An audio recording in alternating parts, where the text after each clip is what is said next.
Uh-oh, is this thing on, man? What down, Joe? It's No Home TV back with another boxing video. Alright, y'all, I know it's kind of misty out here, a little foggy out here, but that's because, I'm a little foggy and a little misty in regards to who's going to win this fight come this Saturday between David and David. You know what I'm saying? David Morrell versus David Benavidez, the Mexican monster. It's been a hell of a ride up to this point, man. It's been, cool as fuck as far as just seeing two fighters in their prime, two guys that's, kind of at the top of their game, as it were. Morrell a little bit lesser. But, that are willing to fight each other, man. This is the shit that we be longing for, man. These be the fights that we be wanting to see. And now, we got something that's getting ready to happen. And, it's a lot of fights on the undercard. You got Brandon Figueroa against Stephen Fulton. That's a rematch. You got Pitbull fighting some guy. I don't really know who he is. I'm going to keep it a biz-up with you. But, dude, see, I saw their little face-off. They put their heads together. They pushing back and forth. He seemed like he turned. So, it should be a little bit of competition for Pitbull. I'm not that big on Pitbull anyway, if y'all know, y'all know. But, yeah, man. Who else is fighting? I think Carmel Moten's fighting on the undercard. He's probably going to be like the first fight of the night. God damn it, somebody else fighting on that card. There's so many fights coming up in February, man. It's hard to keep track of them all.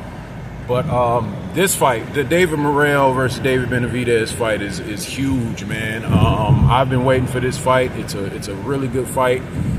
Both of them have power. Both of them have tenacity. Both of them believe in themselves going into this fight.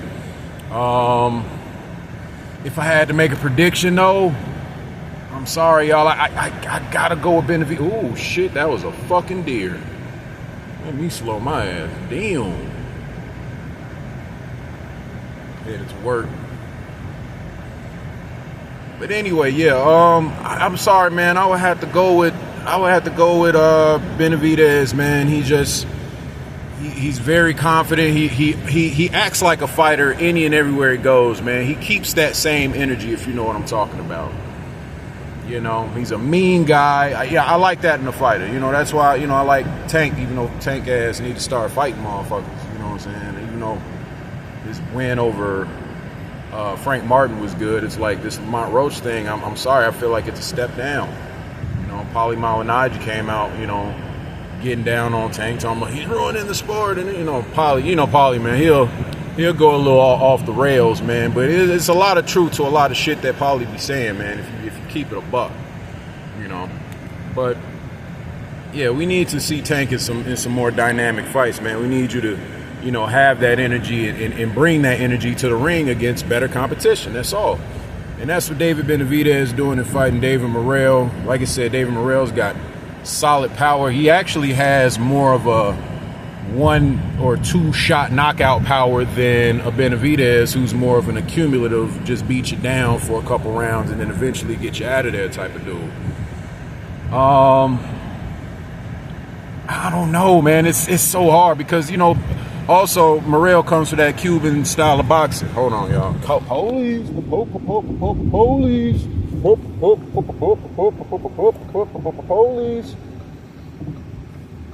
Don't want to have my phone all up, you know what I'm saying? Even though my windows is tinted. I don't trust these motherfuckers. These motherfuckers out here trying to make their quotas the end of the month too. Anyway, back to it. Yeah, bro.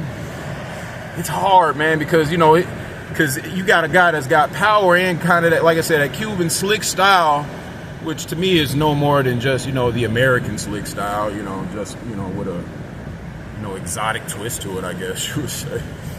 They always try to discredit black Americans and shit, but I'm gonna make a video about that too, that subject, with all this Trump deportation shit coming up and, all this, 14th Amendment, information coming to light, which I already knew. Y'all know I already knew, but it's just like it's good to see a lot of this stuff coming to light because we're starting to separate and delineate and just You know, we got to make it about us, man, because everybody, you know, we fight for everybody else, and then everybody come and shit on us.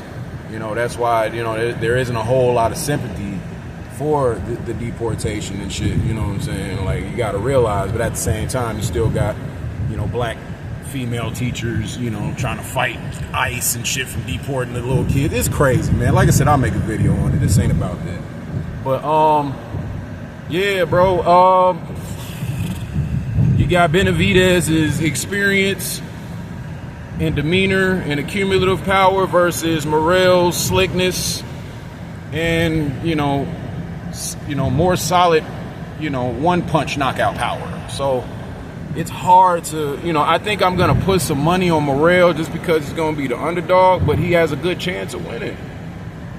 He's got a good chance of winning, man. But if I had to make a final prediction, all right, let me stop bullshitting. Final prediction, man, I say David Benavidez, the Mexican monster, man. I think that he's, you know, that for a reason, man. Like I said, I respect him so much for even taking this fight, you know, because the way he was doing Canelo is the way Morrell was doing him, as far as like nipping at his heels, and he turned around and barked on him. So here we go. Anyway, man, I'll be back with another one. It's No Home TV, y'all. Peace.